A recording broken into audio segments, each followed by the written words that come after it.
So we just heard Building Happier Cities, delivered by Ms. Reeder.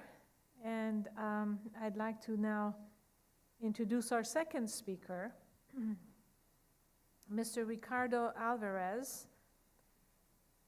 He is a PhD candidate for the City Design and Development Group in the Department of Urban Studies and Planning, and also a researcher in the Sensible City Lab, both at the Massachusetts Institute of Technology. His research focuses on big data, the integration of large-scale networked architectures of digital sensors, and the use of artificial intelligence in future cities. I want to just say that prior to the MIT experience, he worked for 5 years in the Mexican federal government as a founding member of the Pro-Mexico, the country's trade and investment promotion federal agency, where he was senior advisor to the CEO, managed international operations in North America, Europe, Africa, and the Middle East, and headed the Innovation and Strategic Projects Office. Before that, he worked in private sector, in the retail, financial, and media industries, both as an entrepreneur as well as corporate. It's really a great pleasure to have him with us today. And the title of his talk is Digital Lifestyles and Future Cities. Please, Mr. Alvarez.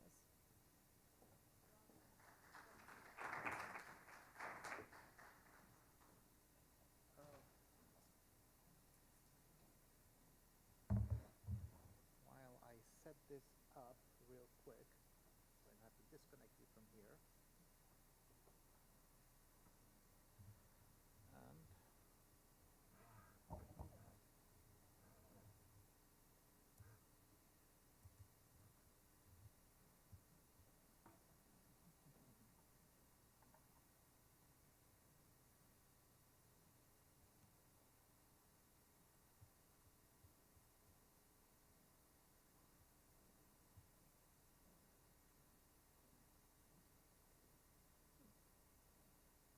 there we go, I hope.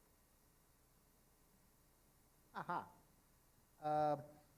Thank you very much for the invitation. Actually, for me, it's very, very exciting. We tend to participate more on the geeky talks side of things at MIT, so to actually be able to come and talk about something such as happiness, which, to be honest, is something that is always on the back of your head, but it's not necessarily something that you're thinking about it on a day-to-day.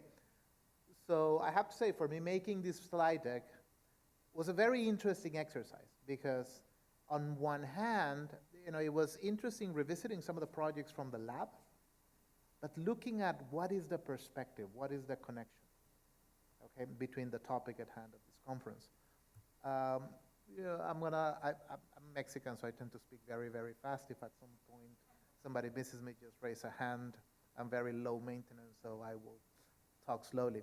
But this is where I work. If you're ever in the vicinity, MIT is a little bit of a maze, but I work over there in Building 9. Feel free to drop by. We're pretty accessible and open bunch.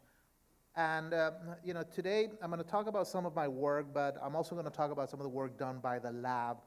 So in a sense, I'm sort of representing a wide array of people. The lab is this very unique place of people from many different countries around the world, cultures, faiths, disciplines, and it's this fascinating place where conversations are tricky. You try to get a physicist and a mathematician, talk to a sociologist and a designer, and chaos will ensue, especially if one is Iranian, the other one is Chinese, and you have a crazy Mexican in the conversation. But it happens, and when the magic happens, I'm fascinated by the place. Having said that, most of the work that we do doesn't really happen at the lab itself. Our subject of study is cities, so we try to go to cities and we try to be on the ground as much as possible. We're fortunate enough to participate in projects in many, many cities around the world. But what drives you? At the end of the day, what drives us is something linked to these numbers, which is, if we think about cities today, they occupy about 2 to 3% of the global landmass. About 52% of the global population live in cities. Yet they consume more than 75% of the energy resources and produce more than 80% of the carbon emissions. If we think about the evolution of cities, right, cities over 1 million in 1950, in the year 2000, the year 2025, and growing, what's going to happen is that the urban capacity that we're going to have to create in the next 30 years, which is something around 2.6 billion people, new urban fabric, in places like China, in places like India, it's not only a problem of scale, but as we keep transitioning into becoming more and more urbanized, some of our most fundamental challenges, economic, environmental, social, are fundamentally urban challenges. Those are problems that we're going to have to solve them and tackle them in cities. And technology, which has played a critical role in defining urban form, will continue to play a critical role in trying to find some of those challenges. So what motivates us is we look at cities from that lens of, what are digital technologies, which if we think about our societal evolutions as we transition from industrial to post-industrial societies and more to information and knowledge societies, basically meaning that we're moving from societies whose main characteristic was handling atoms, putting together atoms, okay? And, we can take a product of the industrial era. Post-industrial is basically layers of complexity and scaling up complexity. But as we move into information era and knowledge era, what we're really talking about is assembling bits. And while we may have similar objects, those objects by nature become much more, because now they shift from being single function objects, single function infrastructures, to now that we're able to layer data on them by way of their functions, their core functions, then they have the potential of becoming multifunctional. And while some of these may look very, very fancy, the reality is that I'm going to say the cost per coverage of digital infrastructure is actually much cheaper than physical infrastructure, which is why in many countries in the global south, we're actually seeing paces of digitization that are much faster than traditional infrastructure systems. And this is creating funky dynamics, right? We have some countries such as Kenya that are developing really advanced payment systems in many ways, shapes, or form, more advanced than the ones we have here in the United States over smartphones, That comes because they didn't have to work on legacy systems, And now they're able, as they're putting cell phone antennas that have greater rural coverage than roads or sewers, but they do have coverage for cell phones, so you're able to integrate them into new services. And the reconfiguration of societies, of digital societies, well, we often tend to think about it as a developing world dynamic. It is not. It's a global dynamic. The global dynamic that is happening at a faster pace than we often realize. So understanding these shifts from, I'm going to say, atoms and bits, where atom societies, atoms tend to be tangible, are things that you can touch and measure and scale. They're hard to scale.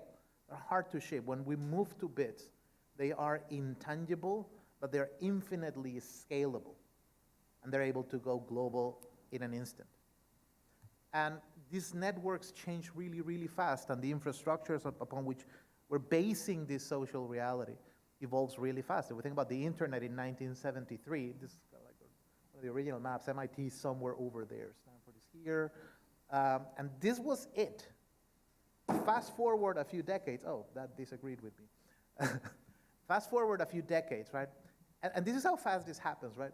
The picture on top is actually a papal audience of Pope Benedict in 2005. The picture below is a papal audience of Pope Francis in 2013. And what's the difference? Right? So it's really funny because while we tend to think of urban and social processes as being fairly slow, they are not. And the coverage of things like smartphones, which all of us carry in our pockets, the conversion of smartphones, the rate at which is happening in the global south is is really, really, really high. This has happened because of larger tech trends. In terms of technology, computers are fundamentally becoming more powerful and smaller. We're moving from mainframes to desktops, to laptops, to tablets, to smartphones, to wearables, to now we're talking about smart dust. Telecommunication keeps going up, not only in its bandwidth capacity, right? You were talking about bringing connectivity everywhere. This is the dynamic. This is the natural dynamic.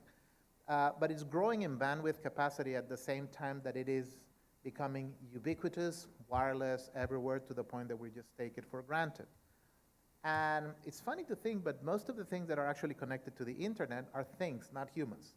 We're actually a minority species. We began being a minority species in the year 2008.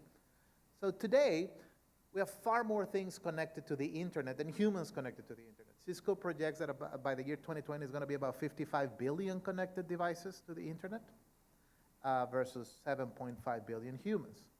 So a lot of the data that is being generated and transaction, yes, part of it comes from our human-to-human interaction. A lot of it comes from human-to-machine interaction.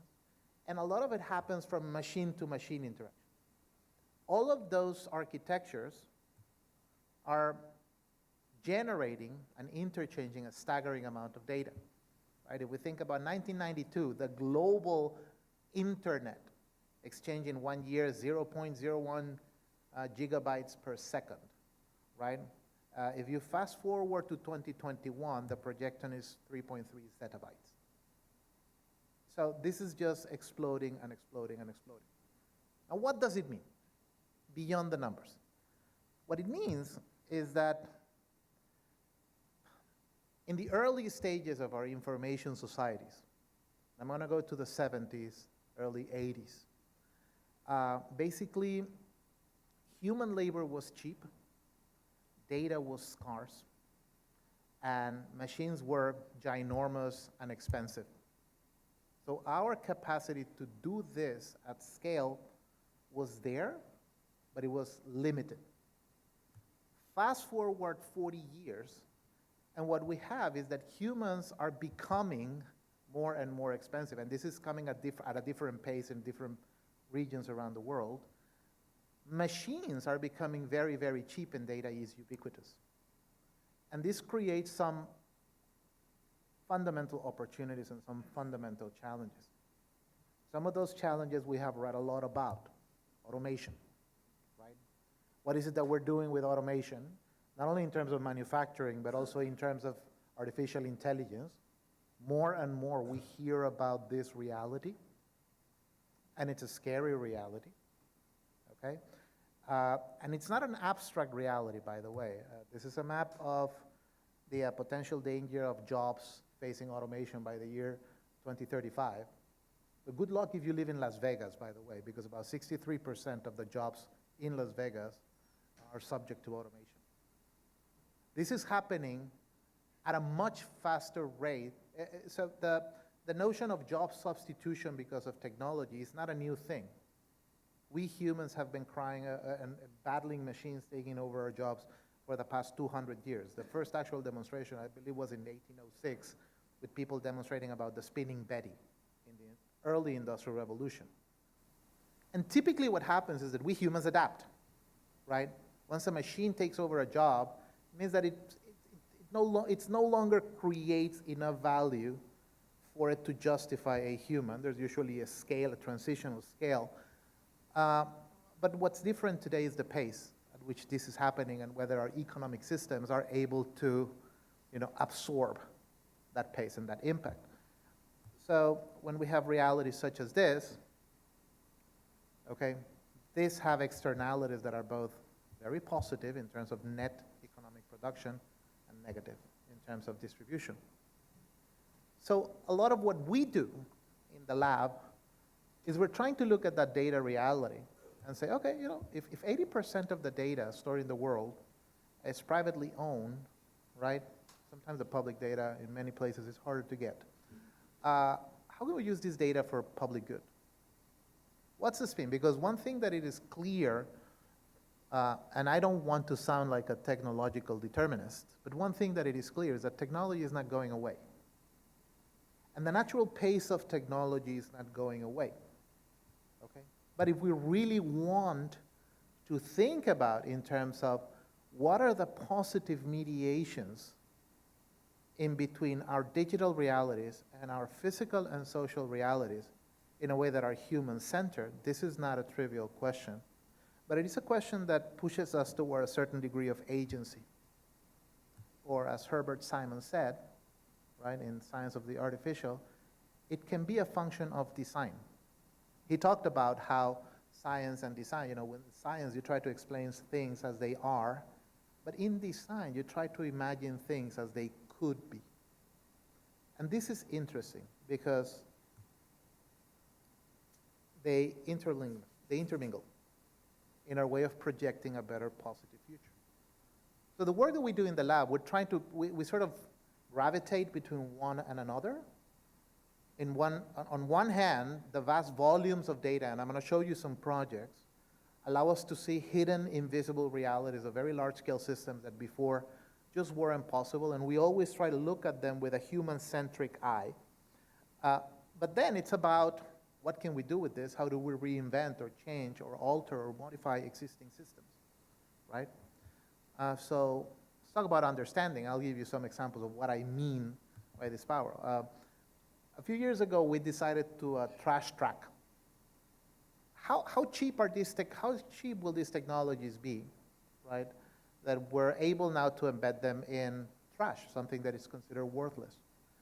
So if we think about our trash systems, right, in our consumerist societies, we're absolutely obsessed about the things that we buy. I know everything about where my laptop came from, who designed it, where the parts were sourced, where it was manufactured, put together. Yet I have an ambivalent relationship with it when I throw it away. I will just put it in a eco-friendly garbage disposal, okay? And I will have peace of consciousness of mind that it was taken out in a ecologically friendly manner. At least that's what the advertising says. And I don't really care about it, what happens. As a system, the trash that we generate as humanity is staggering, absolutely staggering. If we think about bringing a higher quality of life, this is a serious ecological problem. So one day we decided to put chips on trash. We partnered with the city of Seattle, and let's see if, so we partnered with the city of Seattle, and we told them, you know what, bring us your trash, right? And about 500 people brought trash, and the idea was bring your trash, anywhere from, you know, shoes and banana peels and Cokes. We'll put a chip on them, we'll tag them, okay, and then go to your home and just dispose of your trash as you normally do, and we're going to track the trash. We're going to try to understand what happens in the system. So this is the day where people threw their trash. You can see trash just traveling everywhere, right? It's crazy. About a week, things actually start moving away, right? Which you sort of, 2 weeks, and then like they really move away, right? 3 weeks, think about it, 3 weeks after. A month after, we still have trash traveling through the system. 2 months, there's some trash bouncing over there. I'm going to pause it here. Now, what's interesting about this is what traveled? What traveled? E-waste, electronics. Okay? Some things don't make any sense at all, right? We have 2 printer cartridges that ended up in Mexicali, in Mexico. One went West Coast, the other one went to Chicago, and then it went back to Mexicali. Actually, that one had a lower carbon footprint because it traveled by train. The other one traveled by truck. But there was a lot of e-waste that actually stopped at the port of Seattle.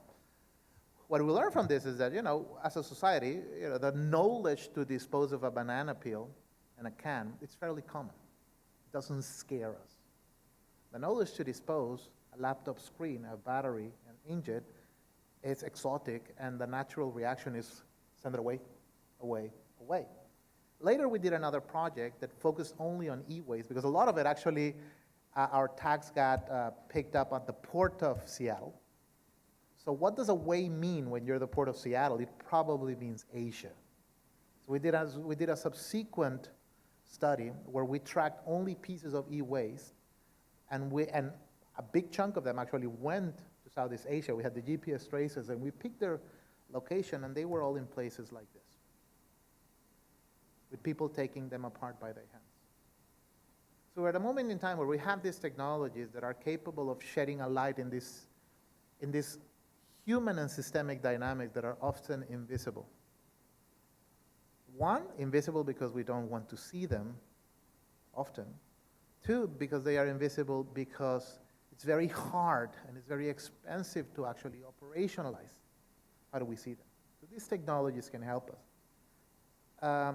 Sometimes we leverage data that it already exists. You were talking about measuring green of cities. We did a project called Treepedia a few years ago. If you look at the data that comes from the measurements that you showed, they usually come either from exercises like this. Some cities will send people to count trees and map them, right? Because, as you said, they're a critical benefit. People like their green environments. Some a little bit more sophisticated, we do satellite analysis. We'll take pictures from satellites and look at the green factor in cities and look at the area coverage. But then if you think about it, there are companies that already went through the trouble of basically scanning cities. Right? They're using it for maps and for you to just play with them on your computer. But that data holds value. Can we use it for something else? So what we did in this project was we scraped data from Google Street View, right? That has many, many cities around the world. And we used artificial intelligence to train a computer to automatically detect trees. Now, because all of the data is geolocated, then we're able to automate a process of detection of trees at the street scale. And once we do that, in one swoop, you can really get very large-scale maps of cities around the world effectively. It's another way of creating a green index. And so now we can compare the tree canopies, and actually a subsequent project of this is moving from greenness to species, okay? Because a city like Santa Fe, New Mexico will never be as green as a city like Boston, okay? But it doesn't mean that it's not as ecologically healthy. It means that the species are simply different. They may not be as green. Often we focus on frictions of life, right? And perhaps in our urban societies, few frictions are as common as this. We partner with TomTom to look at traffic dynamics, right? So one way to measure traffic is you do surveys on the ground, right? Or you use proxies of public systems to equate for traffic. But now where everybody's carrying a GPS on their pocket or on their car, there are better ways of actually getting data at massive scale. So here we partner with TomTom to effectively monitor traffic in cities all over the world, which is interesting because from an analytical perspective, it gives you a standardized view. From a methodological perspective, you're using standardized data over a standardized platform, which is very nice to have. And yes, as we see in the data all over the world, the traffic is horrible in some parts. I am not proud to say, but actually the worst offender is Mexico City, which when I spoke with Mexico City officials, it didn't go that well, by the way. They didn't really like it, but the data is there. But now if you think about the amount of time that we spend driving, and if we want to talk about frictions in terms of quality of life, then the actual experience in the car is an important piece of our daily lives. So what is that about? So we partnered with Audi. Audi came to us because they had a fundamental problem. If you think what Audi sells you, they will sell you an advertisement, an incredibly sexy advertisement of luxury and style, yet the reality is you're pissed behind the wheel. So we partnered with them to actually measure what that was like. And this is, audio is not working. And this is we call it the road frustration index. But what we did is we converted an Audi car and put a bunch of sensors in the car, anywhere from 3D cameras. We, of course, were using GPS to look at location. We put skin conductance to look at stress levels. And just grab the researcher, actually Kale, and send him to drive around Boston, which is pretty hectic to begin with, for a full day. Right? So those are the sensors. What you're going to see is actually the different sensor measurements as he drives throughout the day. So there we are tracking him, depth, different cameras. We can look at expression. This is the skin conductance for stress, and he's driving all day. At one point, it's actually showed in the video there, a car sideswiped him and crashed onto him, which was something that I remember talking to him the day after. It was definitely not planned. And I was like, what do you feel? And it was like, I was very scared because it wasn't my car, it wasn't my Audi, right? But I was very excited about what the hell was going to show up in the data, right? So I was both scared and excited as a researcher, right? So you know, after we analyzed the data, and you know, what's the stress of driving? So that's having breakfast, that's giving a presentation at MIT, econ class, that's driving, right? That's road rage, people screaming at you. That one over there is a side swipe that he got. You can see just a peak of intensity. And then to test the upper bounds of stress, we threw him off a plane for science. But now if you think about it, right? So on one hand, you have data showing you that we spend an inordinate amount of time in cities. We also have data showing that the quality of that time isn't that good to begin with, right? So in which other ways could you use data to peer deeper, now at a systemic level, and find patterns of ameliorating that condition? So we worked with the city of New York. They published their data on taxis, right? Open data. Basically, every taxi has GPS data, so we know their traces. We know when people get in or out of a taxi, and we map that. We analyzed about 150 million taxi rides in the city of New York for a year. So what you see is every yellow dot, it's a pickup. Every blue dot, it's a drop-off. And if you zoom out in the map, you get a full map of New York. This map actually has no streets. It's just made of hundreds of millions of dots. Right out of the bat, you can see things, right? It's fairly easy to get a cab in Manhattan. Good luck if you live in Brooklyn, right? You will always, by the way, always find taxis in LaGuardia and JFK. Always. There's an overabundance of taxis at the airport. But when you have this scale of data, what you find out at a granular level is that you start finding patterns. We build an app, actually, it's online, where you can pick 2 points in New York, and you know, the app will tell you how many trips happened in a year between point A and point B, back and forth. And often you're talking about thousands. Now, from a design function is when you have that, it's, ooh, that's actually a lot of people traveling from point A to point B. So what if we inject a shareability function? What happens if they would share a taxi, right? How many taxis could we get rid of?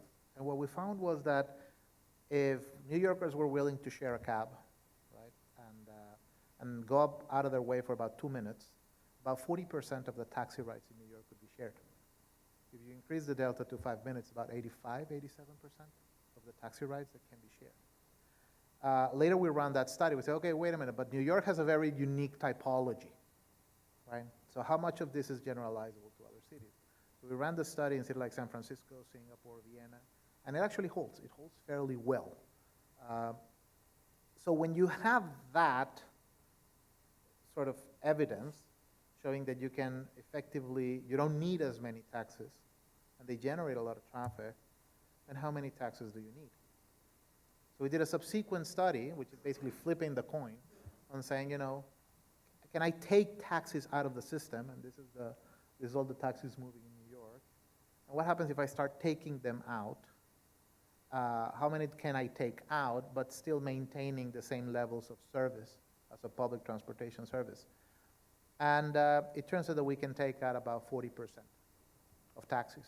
So if you think about the environmental impact, if you think about the time benefits, if you think about the benefits on traffic, on quality of life, these are things that you can then compound.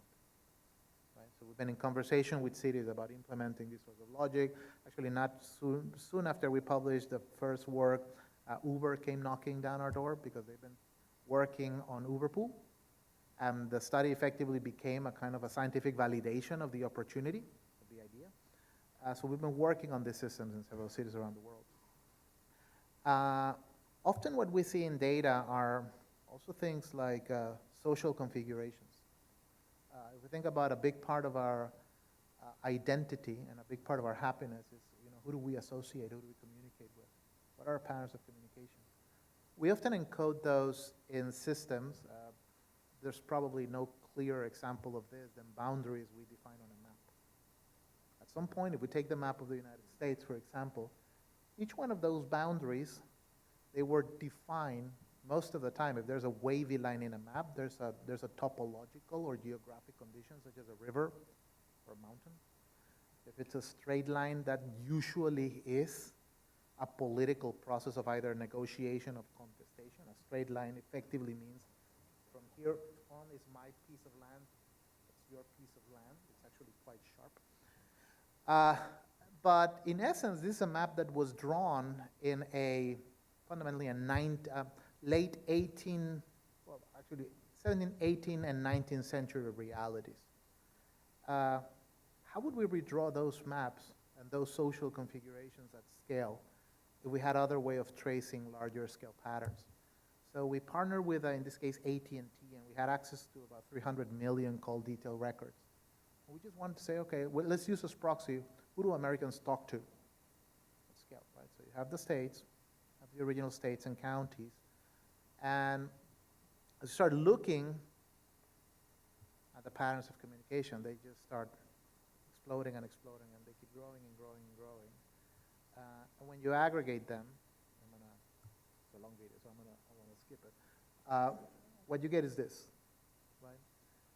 And you get things that sometimes are, social, things that are commented socially, they tend to be validated in the data, right? How long has California been fighting this split of Northern California, NorCal and SoCal, right? It is in the data. How many times anybody here from Texas? How many times have you heard that Texas is only for Texans? It is in the data, right? It's striking how much the data actually reflects. But so, those patterns of communication and understanding that it's actually quite relevant for our times. We did a similar study in New York City, where New York City, being such a global city, it effectively became a proxy way of doing census, okay, for nationalities at a block level. We can now do that, right? And if you think about what does that mean for a city, that can mean the whole difference between saying, in these two blocks, we have a large population of Vietnamese. You might want to put a Vietnamese-speaking policeman to help the community. Now you can operationalize it at that level because you have the information. So when you have that information, what do you do with it? So the other part of what we do, this is the science part, the other part of what we do is the design part. In a very geeky way, we ground it on, we work with sensors and robotics and technology. But a chunk of what we do is try to work at explorations, at probes, if you want. Oh, we could do this. Does it make sense? Is it a good idea? Do people like it? So some examples of this. Local warming. This is my reality in Boston. I'm Mexican, so for me, this is a very, very, very harsh reality. But if we think about this reality, and if we look at our built environment, right, we tend to control temperature in buildings at a building scale, at a building resolution. Even if there's nobody in this room, we're still going to apply heating in the winter, okay, which has very large energy costs. So we're thinking about, can we actually heat a people? Can we heat a person? Can we actually heat people at an individual basis, and how would that system look like? Which is actually a robotics question. So what we developed was a system that heats people subdermally using infrared, and it uses a variety of technologies. It detects people in three-dimensional space, so then it's able to track you. Works very, very well. What we actually find is people freak out. Like when we did the tests in Boston, they would freak out. They would be walking in front of MIT, right? And all of a sudden, they would start feeling warm. And they would just stop dead on their tracks, right? So later we had to put a mat on the floor, kind of like saying people, oh, you are being warm, right? You are being sensed right now. But it's interesting because if you think about what can this mean for public space, think about a street like a Newbury Street in Boston. If you go to Newbury in the spring or summer or early fall, it's an incredibly vibrant street. A bunch of things happening at street sidewalk level, right? Again, quality of life. If you go there in winter, yeah, not so much. But when you can start thinking about, is there a potential for these types of systems to actually reactivate, and in this case, because you're not heating a full space at a much more ecologically, energy, environmentally friendly manner.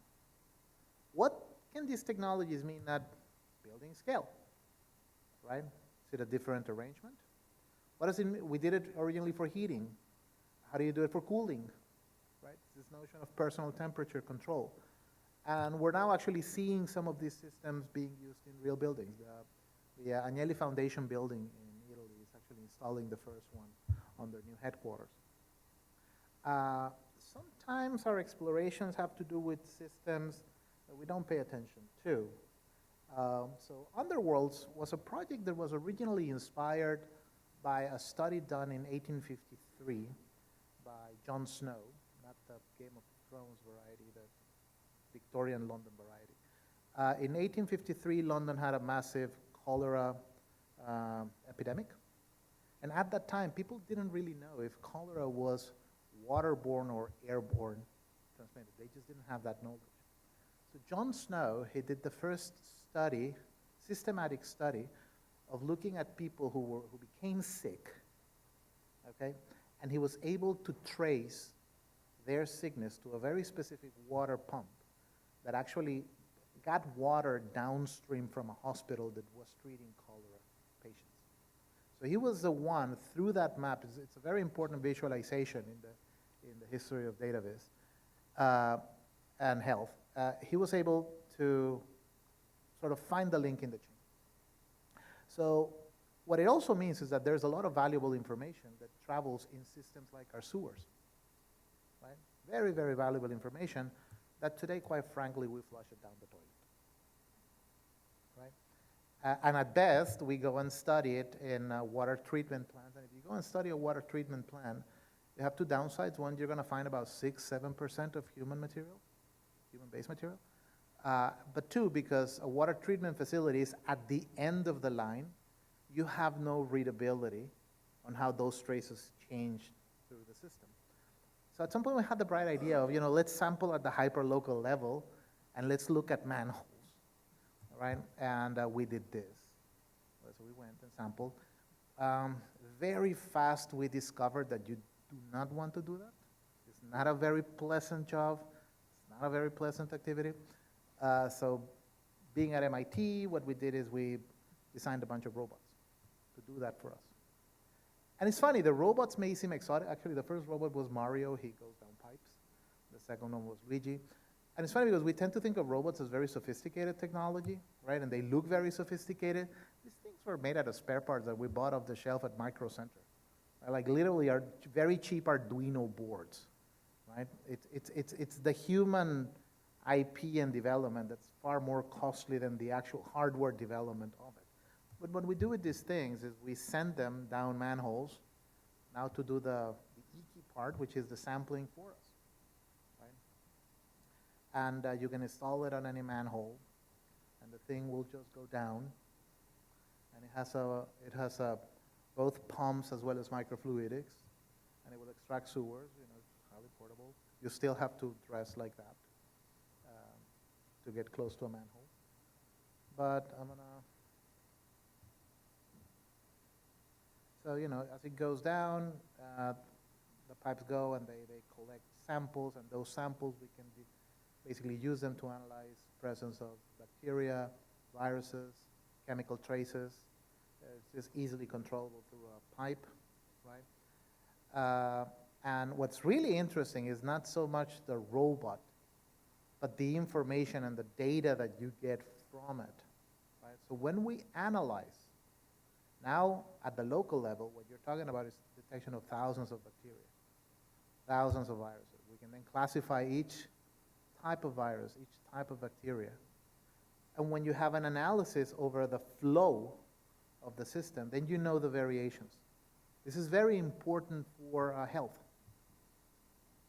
Think about the value that this has for health. Actually, we ended up detecting a spike of opioids in Cambridge. Right? So think about in terms of policy. What does it mean? Where are you going to put a health clinic? Can you use this to inform the spread of vectors of disease? As actual spatial information that then you can go, okay, and put help as soon as you can. We've been also deploying this in cities like Kuwait, for example. Robot is a project that we did, in this case, in Amsterdam. And the nature of the project was we've been looking at, everybody's talking about autonomous vehicles, and we know they're coming. But what about autonomous boats, and what would you use them for? So this is a project that's been going around in the lab for the past 3 years. And there's, okay, let's invent an autonomous boat technology and let's figure out what are the potential uses, right? So we partner with Amsterdam, which has a very active network of canals, right? And they permeate basically the whole, the old pocket of the city. And as you can see, it's very active both during day, during night. And we've been inventing these autonomous boats. We test them at the MIT pool. We basically commandeer the pool and test it. And they can do a range of stuff, but what are you going to use them for? The first thing we did is we actually did a design exercise workshop. I went to Amsterdam and had a bunch of people propose anywhere from self-navigating community gardens for restaurants all the way to hotels, right? Take your pick. But it's often the more mundane, pressing things that become interesting. So one of the things that we've been working on is actually garbage collection. So the city of Amsterdam is an old city with very narrow streets. And garbage collection, it's very complex, very complicated. Every time a garbage truck stops to collect trash, they just block the ways and the city becomes chaos. So can we shift that function to water, right? We know that the canal system, you can achieve a very wide coverage of it, right? And free, and this is what the boats look like, actually. So it's basically a boat with a chute, and they come and park on their own. You can have the listings on when this is happening, and then they go away to the trash collection center. We can also use them to move people or boats or parcels, or even become structures on demand, things like bridges or platforms that you can just come and the boats basically self-assemble. And these are also ways of exploring new types of urban form. But beyond the urban form, don't forget that because these are infrastructures, that are dealing with data, they're informational infrastructures in nature. So if you think about how the boat sees the world, and this is how the boat sees, is using artificial intelligence to detect and classify all the elements, boats, cars, people, bridges, structures, and at the same time is using lasers, right, to scan three-dimensionally the environment, and this generates thousands and thousands and thousands of points, we call it a point cloud, every second, and through that you can reconstruct a three-dimensional reality, to the point that when you merge both the intelligence of identification with the intelligence of mapping, what you have is you have a very effective scanning technology for the city. And this is very powerful to the point where questions about the positive and the potential negative use of data become critical. Because if we think about it as an information system, you effectively have an information system that's capable of scanning a city at a very high resolution with a fairly high frequency. And in fact, the whole city, if you scale up, as you can see in the video, you can literally map it out, right? Can this be used for monitoring infrastructure quality? Yes. Can this also be used for monitoring person? Right? Do you want to put a system? Because as you say, what some of the things that technology has empowered hasn't necessarily been for the benefit of mankind. So these are the kind of questions that we need to think about when we're faced with this kind of reality. Finally, I'm just going to talk about this. This is a funky project that we did many years ago. It's called the Digital Water Pavilion. And in this, we wanted to take it to an extreme. We wanted just to take a concept, an architectural concept to the extreme. We were inspired by the works of, for example, Price in the UK, We talked about this architecture that would be responsive. This is his prize fun house. As you would do things, the architecture would respond to you. You say, okay, now we have technologies that actually allow us to sense people and react dynamically to them. And we know that because of digital technologies, the informational layers may actually encode multiple uses for space. So can the space reconfigure itself alongside the human use that is being used? So this is an extreme case. So we got invited by Zaragoza did the World Fair, and the theme was water. So the idea was, okay, why don't we use that principle and create a building out of water, fully dynamic building of water. It's something like this. So if you see so the digital water pavilion, it's effectively a building that it's like a printer. It's like a water printer that is dynamically printing walls and subdivisions and structures. If you get close to the edge, a sensor will detect, and the waters will open and you will enter. If there's a lot of wind, for example, the whole building can actually collapse and become a fountain. And so we developed it, we created, set it out, and that's the building working. But by far the most exciting thing that happened in this exercise, it wasn't the building. One day the building actually broke down. And it just started printing random stuff. And that was the day when word started spreading around the city that the building had gone crazy. And we got, like that night, we got kids from all over the city just coming down, and they kept playing, running back and forth to see if they would get wet or not. And it ended up becoming this beautiful human dynamic that you can't plan for. This is literally serendipity in the moment, which is sort of reflective to a core premise in urban studies from Henri Lefebvre, right? In the production of space, he talks about how we can dream about a space, we can imagine it and design it. Often we go there and build it, we build the physical space. And, frequently we make the mistake of thinking that once we've built it, that's it, we've built it. But the reality is that society actually goes through a process of appropriation where they get that space and they start to use it in their own image for their own intents. Sometimes different groups actually contest the use of a space. It is only over time where there's a social agreement on what those spaces and infrastructures are going to be used for that you can say you have real space. So it's very exciting because if you think about it from a digital perspective, the exploration in terms of configuration and experiences can be really great. Which is why we say that what we do is a combination of urban imagination and social innovation through science and design. So that's our little contribution to the pie. Thank you very much.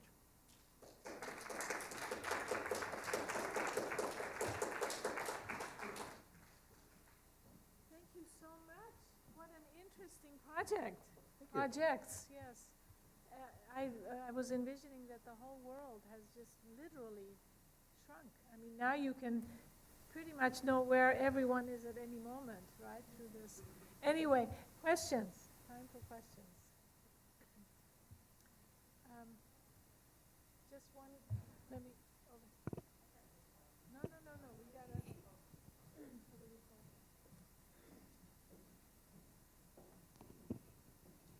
Fascinating, truly fascinating. I'm going to ask you a very, what is it called, a moonshot type question.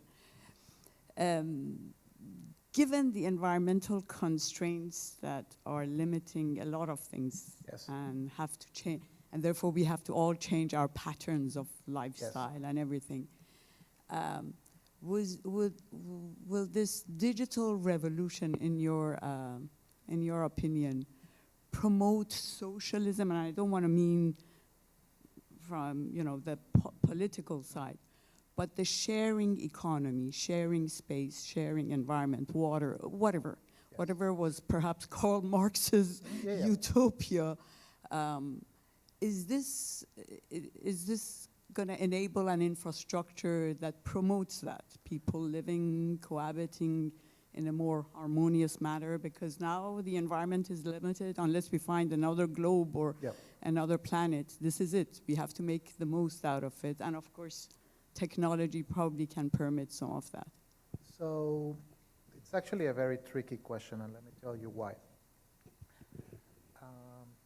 Langdon Winner in 1981, he published a seminal paper called the Artifacts of Politics, responding Louis Mumford, who wrote Politics of Artifacts.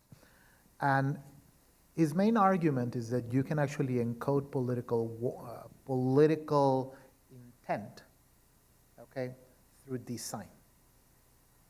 Which is an important argument because actually what it means is that it breaks down this notion that technology is neutral.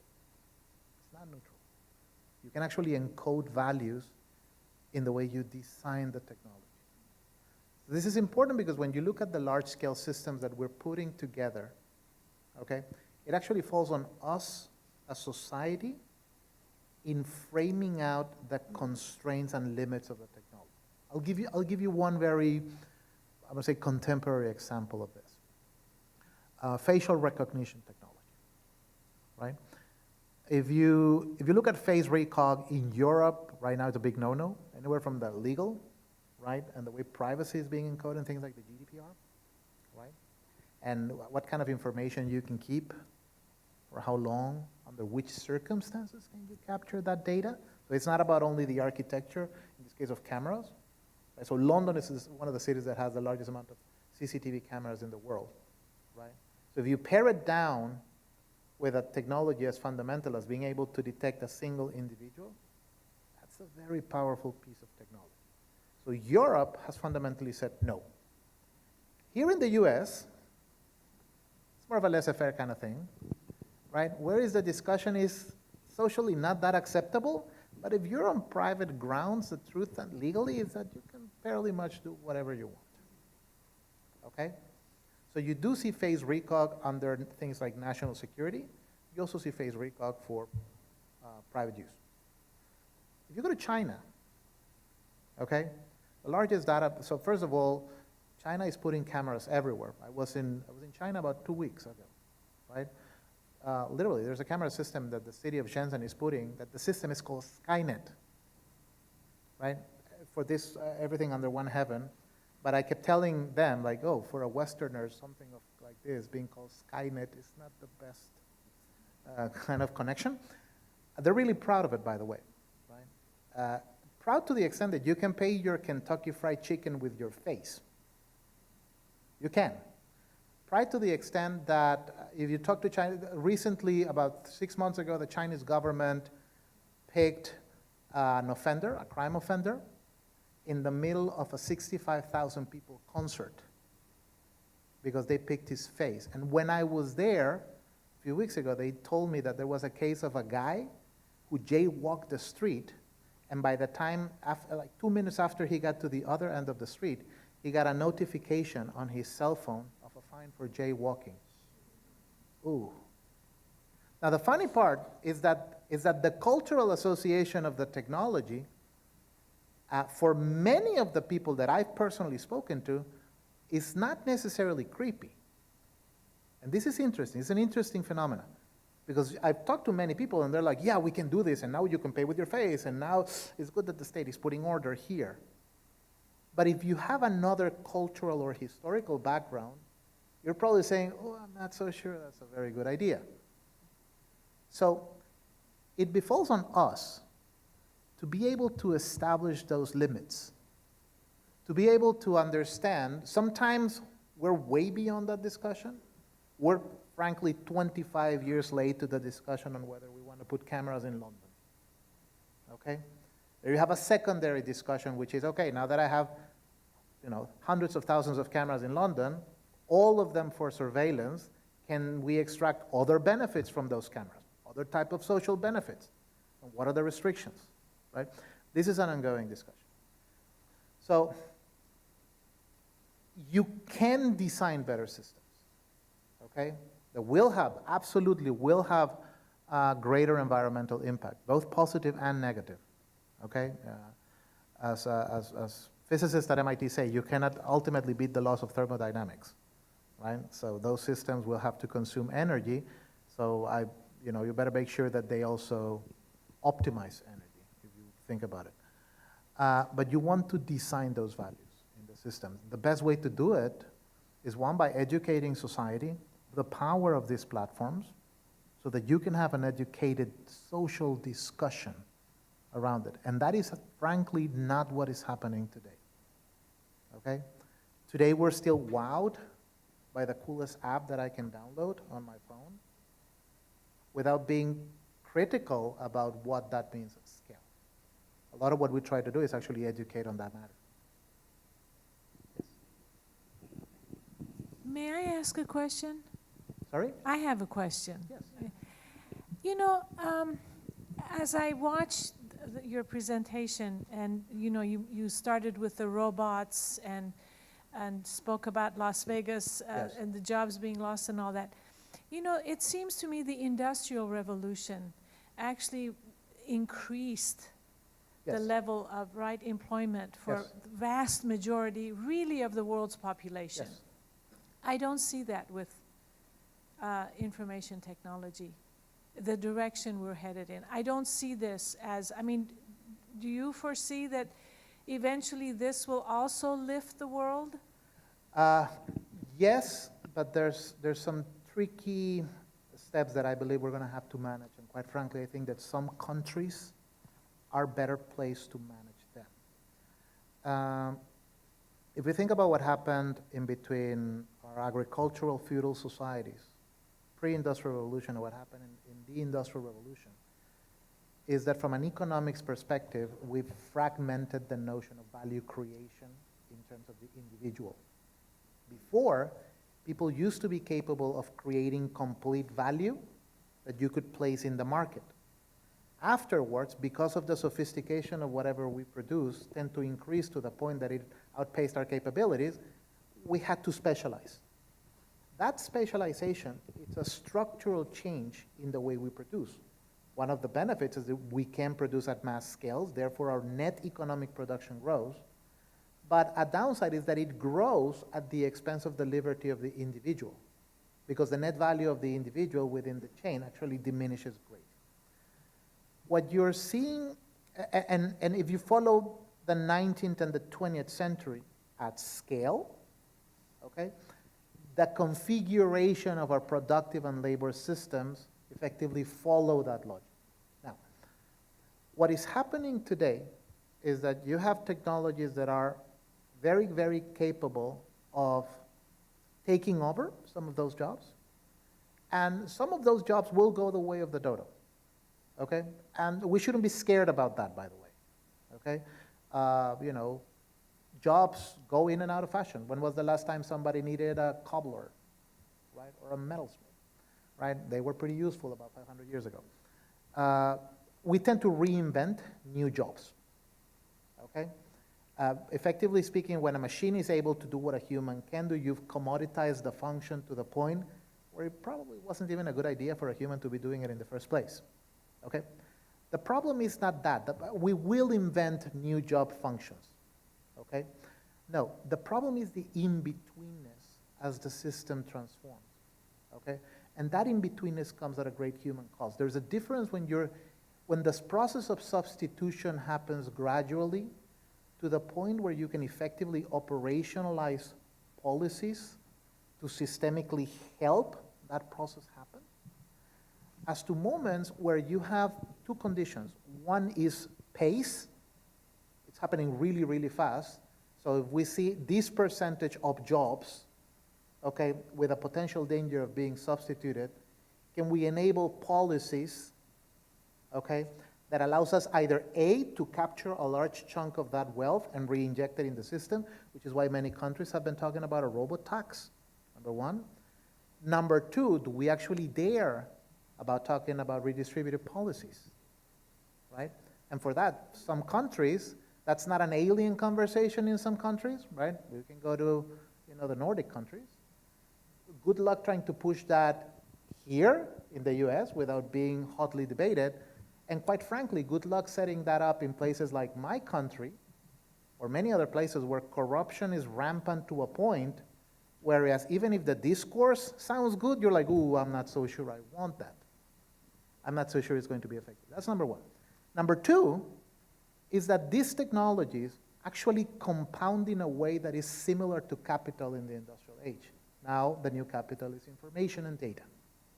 In the industrial age, you had this massive wealth separation because in order for you to manufacture at scale, that needed capital to put the factories, and that created a very sharp class divide and separation. What you have today, especially when it comes to things like machine learning, deep learning, AI, these are technologies that are so data-driven, okay, that are driven by the scale of data. And that compounds. The greater your efficiency in capturing data, the more powerful your algorithms become, and then the better your products become. Which means that the first systems generating data have a first mover advantage, and you have a similar dynamic of concentration. So what you're seeing right now when we talk about the huge power of big technology companies, most people are understanding that power from the notion of their scale, their market value, if you want. That's just an indicator. Their power comes from a more fundamental form, that is that by now they have amassed such a vast amount of data that that data compounds to a rate that is very, very hard for other players to catch up. And that is a fundamental divide in terms of concentration. No, here.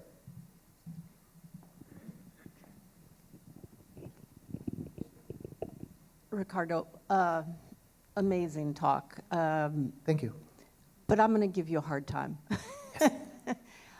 Because I think all of this big data that you're reporting on is systematically leaving out what this conference is about. Happiness. Okay. Happiness, and when I say happiness here, I'm really drawing on the first talk that, you know, we can kind of go after happiness on many different levels. Yeah. But the level that I think is systematically missing in what you have presented in this amazing array of topics, with one exception, the one exception being the guy who was frustrated in traffic, and you're tracking his frustration and his body stress and that sort of thing. But with that exception, you're not tracking happiness at the level of subjective experience, and so you cannot, in my view, fully address, are you moving in the direction of advancing the public good if you are not collecting data at that level? And you can, the technology allows for it. So I don't understand why it's excluded. So I completely agree with you. Yeah. This is interesting. I completely agree with you. And we've actually been trying to get data that allows things like, we've done some experiments on sentiment analysis, number one. We've done biometric data. It's actually quite challenging to do that in the United States. The privacy constraints on that type of data at scale is through the roof, okay? So at least from we're not experts on that, but what we've encountered on it, we've tried to do more controlled experiments with things like empatica sensors, things like EEG sensors, and try to match it. It's very early on.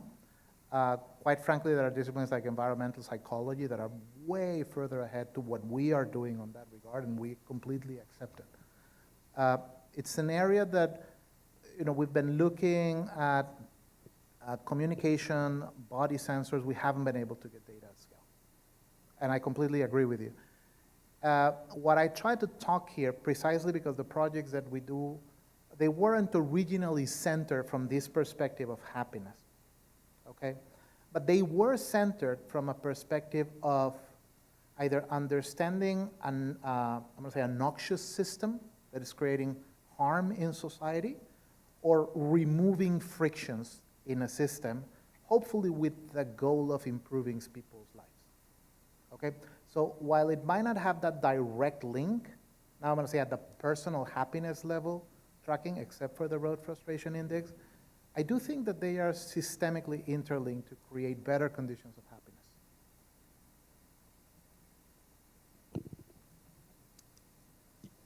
happiness. Thank you for the talk. I just had two questions. One was if you could tell me, I don't know if you had cited a scholar for that, the last visual you had about the different forms of space and planned space. And It's Henri Lefebvre. It's Henri Lefebvre, and this is basically a diagram of a wonderful book that he wrote called The Production of Space. Production of space, thank you.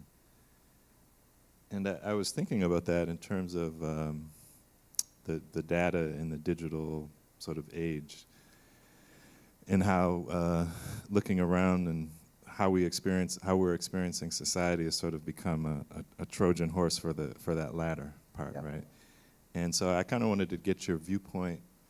How do you counter the assertion, to sort of go off Professor McMoody's point, that to date, and to the Industrial Revolution, people invented, new things, Yep.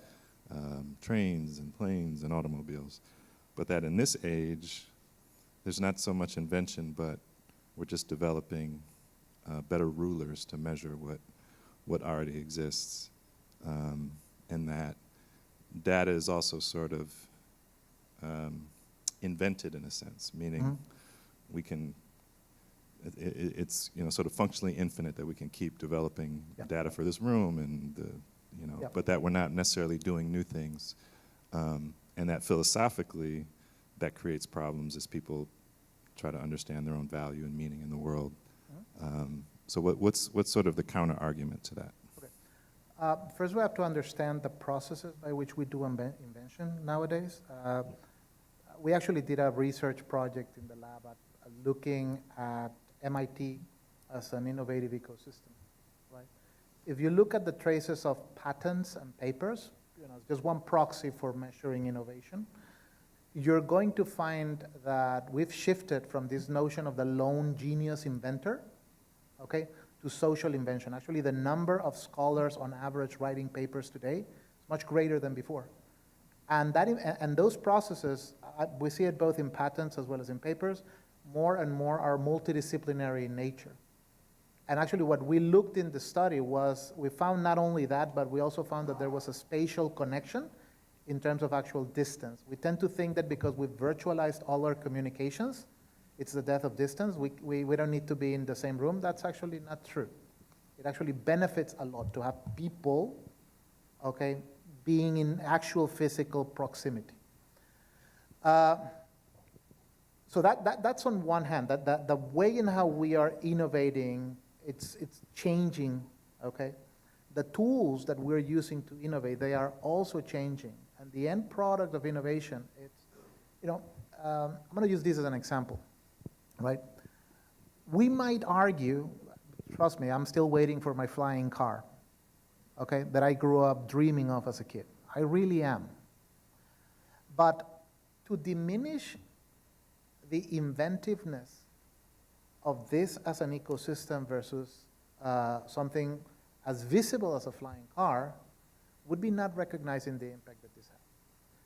And in fact, I'm gonna use Lefebvre's argument for this. This is a fantastic example of social appropriation. Let me tell you why. If you look at the architecture of this phone, it's basically the same that the iPhone that Steve Jobs announced in 2007, right? And when he announced the iPhone, there was a bunch of technologies in it that quite frankly didn't make sense, right? Why would you want an accelerometer and a gyroscope and a magnetometer in a phone? It doesn't make sense. Those were invented for missile guidance systems, okay? Steve Jobs announced it by showing a Compass app, right? And he showed the Compass app, and for about 30 seconds, the world was wowed. Do you know what were the two first successful applications that used the gyroscope on the iPhone? One was a maze game, little marble and a maze, and you would move your phone. The other one was a stupid beer drinking app. Your screen would fill with beer, and you would do like this, and it would empty. And for about 2 weeks, everybody that had an iPhone bought it. Millions of people bought it. You might think it's the most stupid application ever, but to me, what that speaks is about social appropriation of a platform. Because I am very well sure that neither Steve Jobs nor Johnny Ive, when they were designing it, were thinking about having a beer app, okay, as the maximum. Now, today what you have here it's essentially 4 million different applications. That's 4 million different processes of creativity and innovation. And the only reason why they've been able to explode at this level is number one, because it's digital. That's a hard fact, meaning it's more economic to scale, okay?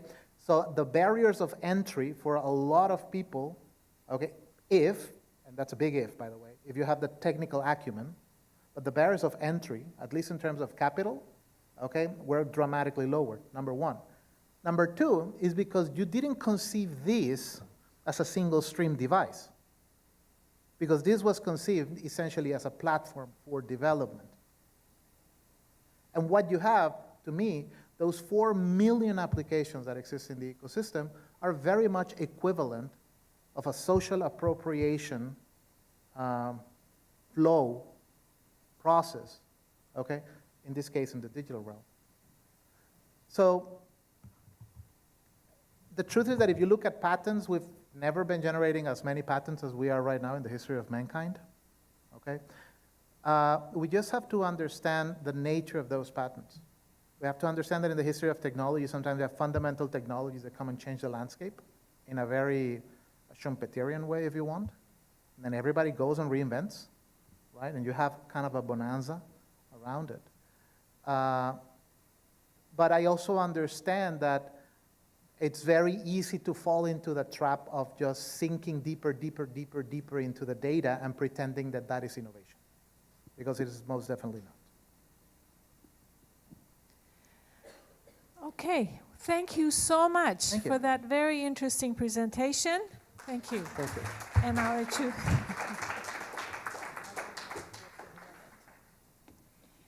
So this brings our morning session to a conclusion.